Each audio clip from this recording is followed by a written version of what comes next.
ಇದು ಒಬ್ಬ ತಾಯಿಯ ಸ್ಥಿತಿ. ಎಲ್ಲರ ಕಡೆಗೆ ಎನ್ಲೈಟನ್ಮೆಂಟಿಗೆ ಹಾತೊರಿತಿದ್ದಂತ ಅಂದರೆ ನಾನು ನಿಜಕ್ಕೂ ಏನು ಅಂತಂದರೆ ಒಬ್ಬ ಮಹಾಗುರು ಹೇಳ್ತಾನೆ ಅಂತಂದರೆ ಅದೇ ವೇದವಾಕ್ಯ ಅಂತ ಅಂದ್ಕೊಂಡಂಥವ್ರು. ನಂಬಿಕೆಯ ಪರಾಕಾಷ್ಠೆ ಅನ್ನುವಂಥದ್ದು ಇದೇನೆ. ಈಗ ಬಹಳಷ್ಟು ಜನ ಬಹಳಷ್ಟು ಪ್ರಶ್ನೆಗಳನ್ನ ಕೇಳ್ಬೋದು, ಇಷ್ಟು ನಂಬಲಿಕ್ಕೆ ಸಾಧ್ಯನಾ ಅಂತ. ನಿಜಕ್ಕೂ ಜೀವನದ ಒಂದು ಹಂತದಲ್ಲಿ ಒಬ್ಬ ವ್ಯಕ್ತಿ ಇನ್ನೊಬ್ಬ ವ್ಯಕ್ತಿ ಮೇಲೆ ಡಿಪೆಂಡ್ ಆಗೇ ಆಗ್ತಾನೆ. ಆ ನಂಬಿಕೆ ಅನ್ನುವಂಥದ್ದು ಆ ಪರಮಾವಧಿಗೆ ಮುಟ್ಟಿರುತ್ತೆ.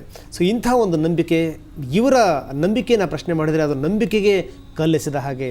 ನನ್ನ ದೇವಮಾನವ ಹೇಳ್ತಾನೆ ಅಂತಂದರೆ ನಿಜ ಇರಬೇಕು ಅನ್ನುವಂಥದ್ದು. ನಾಳೆ ಈ ಒಂದು ಕುಡಿ ನಿನ್ನಲ್ಲೇ ಇದ್ದರೆ ನಿನಗೆ ಅಪಾಯ ಇದೆ ಅಂದಾಗ ಯಾವ ತಾಯಿಯಾದರೂ ಯೋಚನೆ ಮಾಡ್ತಾರೆ.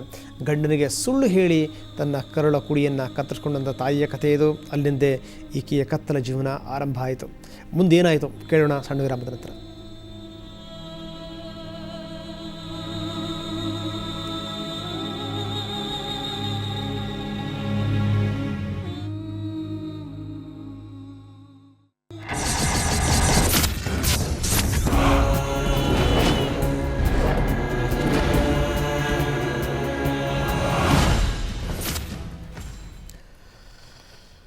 ನಿತ್ಯ ನರಕಕ್ಕೆ ಮುಕ್ತಿ ಎಂದು ವಿಶೇಷ ಕಾರ್ಯಕ್ರಮಕ್ಕೆ ಮತ್ತೊಮ್ಮೆ ತಮಗೆಲ್ಲ ಸ್ವಾಗತ. ಇಲ್ಲಿ ತನಕ ಸಾಕಷ್ಟು ಮಾತಾಡಿದ್ರು.